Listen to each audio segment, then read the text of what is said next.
Olá, alunos e alunas do nosso curso técnico Petróleo e Gás. Essa é a primeira aula do novo conteúdo do capítulo 9 do nosso livro da Beatriz Alvarenga, onde nós vamos falar de novas grandezas aí na mecânica.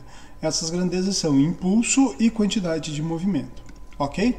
E esse capítulo faz parte de uma segunda lei de conservação que nós vamos compreender, conhecer melhor.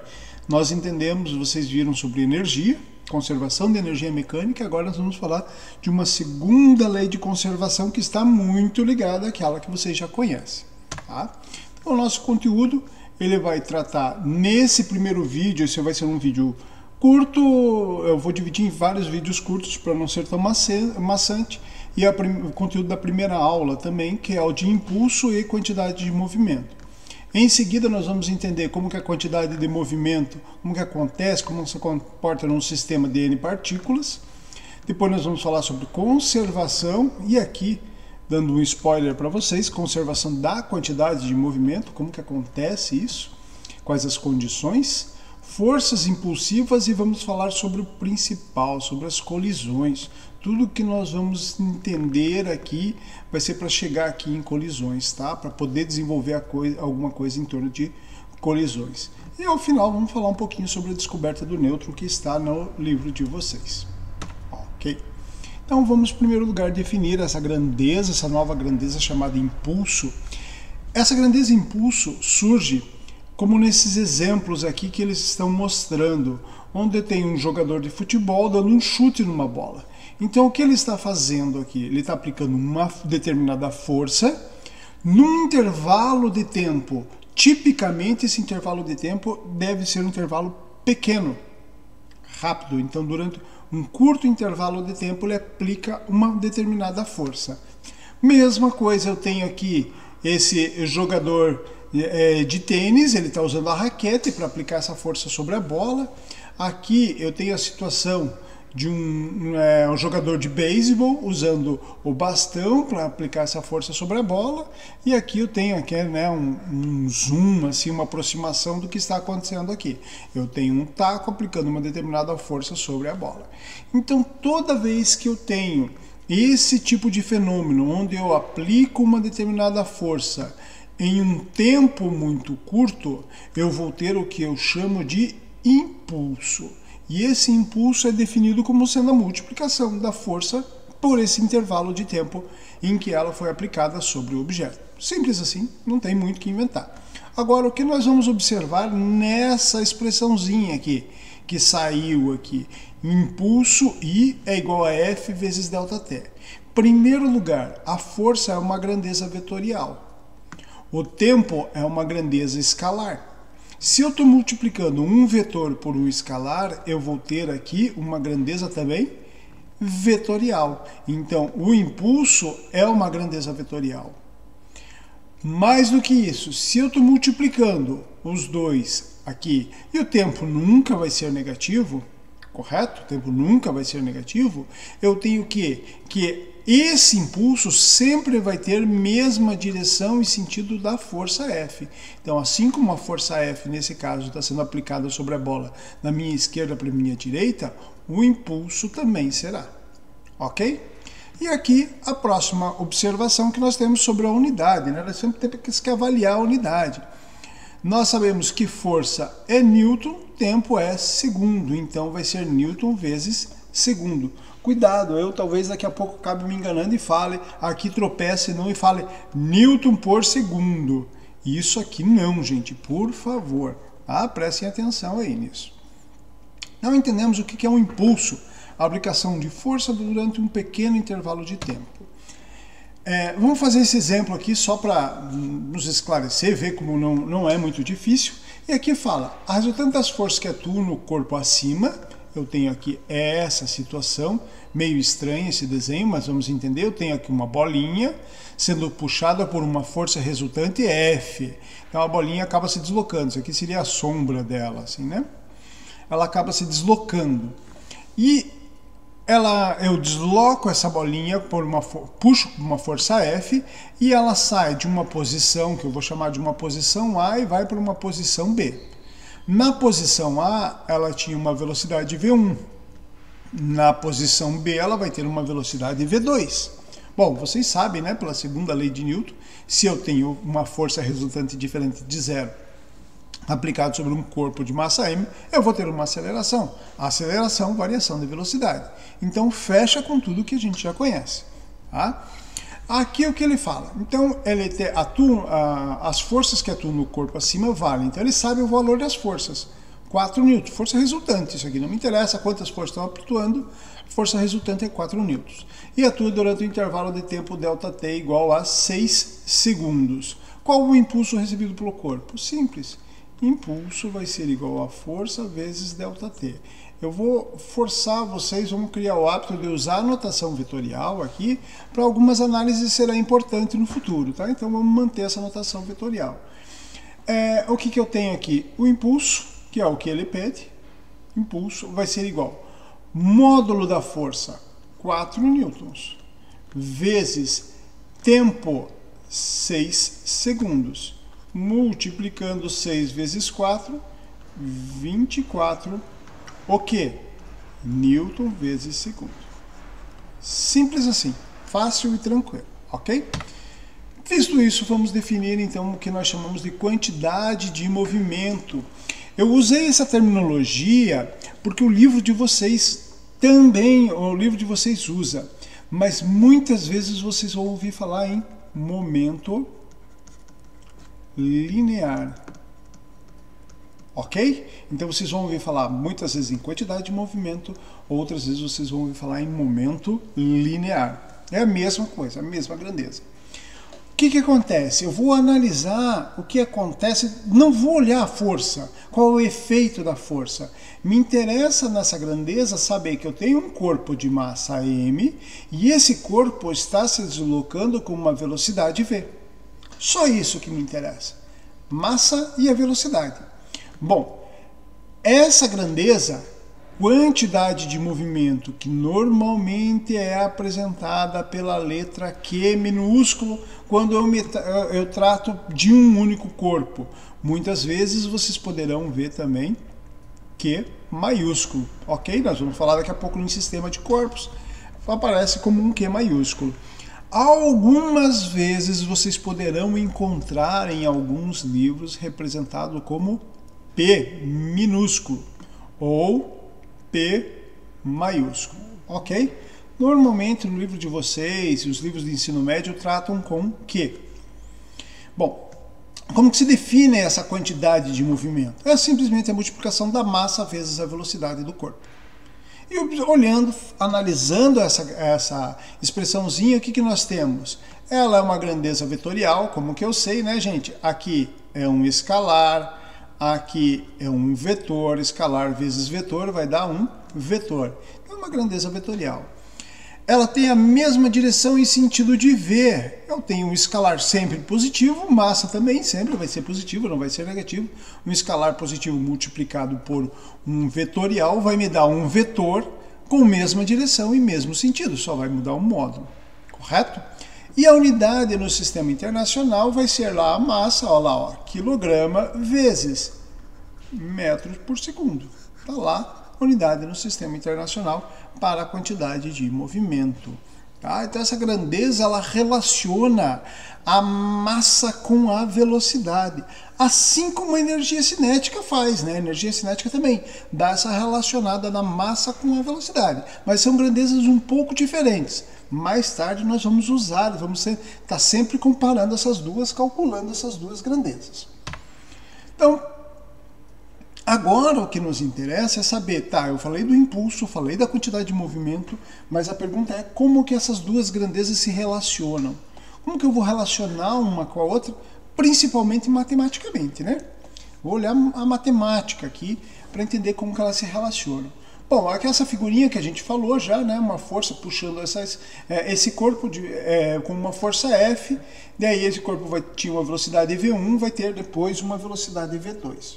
Vocês, como nós já mencionamos anteriormente, vocês sabem que se eu tenho uma força resultante sobre um corpo de massa m, eu vou ter uma aceleração. Ambos vetores, força e aceleração, massa é um escalar. Então, força igual massa vezes aceleração. Se eu tenho uma aceleração, eu tenho uma mudança de velocidade, ΔV sobre ΔT. O que eu vou fazer aqui? Esse ΔT está dividindo, eu vou passar para lá multiplicando. F vezes ΔT. Vai ficar m vezes ΔV. Ô, professor, eu já estou vendo algumas coisas aqui que me interessam. F vezes ΔT, eu lembro agora há pouco do impulso. M vezes V, eu lembro da quantidade de movimento. Na verdade, você lembra a quantidade de movimento como sendo M vezes V. Se eu lembro isso e aqui eu não tenho V, eu tenho ΔV, significa que eu vou ter que transformar isso aqui. Como que eu faço? Então, a força vezes ΔT, depois a gente mexe nisso aqui, igual a M. O que significa ΔV? V2 menos V1. Então, F, opa, tudo vetorial, né? Tudo vetorzinho. F vezes ΔT igual a mv2 menos mv1. Fiz a distributiva aqui.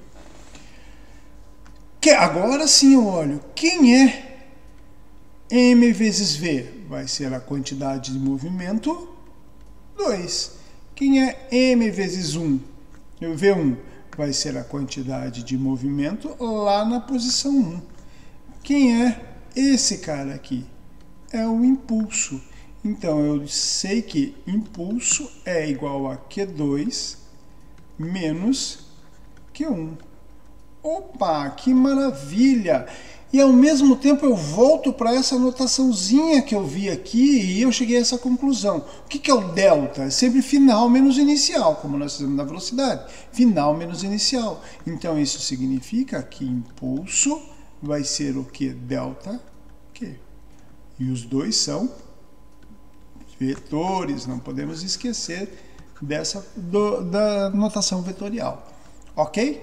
Então agora eu vejo que o impulso dado pela minha força F durante um tempo ΔT é o responsável por gerar uma variação na quantidade de movimento ou no momento linear da partícula.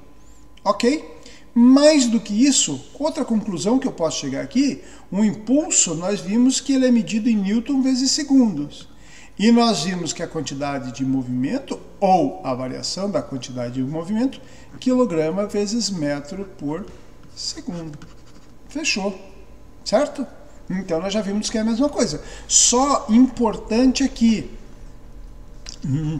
nós adotamos a unidade para impulso como sendo Newton vezes segundo. E nós adotamos a unidade para a variação da quantidade de movimento como sendo quilograma metros por segundo. Ok? Apesar delas serem equivalentes, né? Bom, e são ambas do sistema internacional. Vamos resolver esse exercíciozinho que está lá, é um exemplo resolvido do livro de vocês. Diz lá o seguinte, uma bola de tênis de massa m igual a 100 gramas, então a massa dessa bolinha aqui tem 100 gramas. Ela tem uma velocidade V1 igual a 10 metros por segundo. Ela é rebatida por um jogador, retornando com uma velocidade V2 igual, de mesmo valor e direção, ou seja, 10 metros por segundo. Porém de sentido contrário. E aqui tem uma coisa muito importante que nós temos que observar. Nós devemos adotar um referencial. Se eu digo, por exemplo, que a minha bolinha inicialmente estava vindo para cá, V1, correto? E esse V1 é positivo, significa que se depois de ser rebatida ela vier para cá com uma velocidade V2, significa que esse cara vai ser negativo. Eu vou tirar daqui para vocês não se confundir. Esse cara aqui vai ser negativo. Então, se eu adotei aqui como positivo, aqui vai ser negativo. E aí encaixa com a minha notação vetorial que nós vimos antes. E aí ele pergunta qual foi a variação da quantidade de movimento da bola. ΔQ igual ao que? Q2 menos Q1.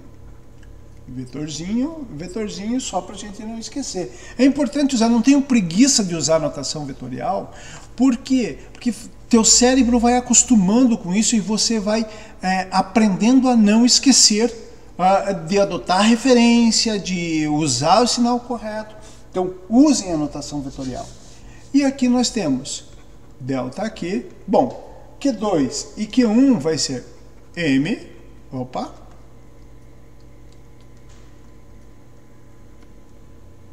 Só errei aqui. M V2 menos M V1. Correto? Posso aqui, ΔQ vai ser igual a colocar o M em evidência, V2 menos V1. Ok? Bom, agora é só substituir, né? ΔQ igual a M. Massa 100 gramas, não vou usar 100 gramas, 0,1 kg, estou trabalhando no sistema internacional. 0,1 kg. Deixa eu apagar isso aqui. Não vai atrapalhar, né? 0,1 kg. V2 menos 10, menos V1, 10. ΔQ igual a 10 menos 10, menos 20, vezes 0,1, menos 2 kg/metro por segundo. Notem aqui algumas questões. Ah, professor, no livro lá deu positivo, não deu negativo. Por quê? Porque o livro assumiu uma notação diferente da nossa. Ele disse que aqui era negativo e que aqui era positivo. Ok? Então deu diferente. Segunda observação. Muitas vezes, olhando direto para isso aqui, se nós não atentarmos para o sinal, nós vamos concluir que vai ser 10 menos 10. Portanto, daria um ΔQ igual a 0. E não é verdade. Então, observem isso com muita atenção. Em seguida, ele pergunta para você. Supondo que o tempo de contato da bola com a raquete foi de ΔT igual a 0,01 segundos. Qual foi o valor da força, supostamente constante, que a raquete exerceu sobre a bola? Bom, então agora nós temos lá impulso igual a força vezes ΔT.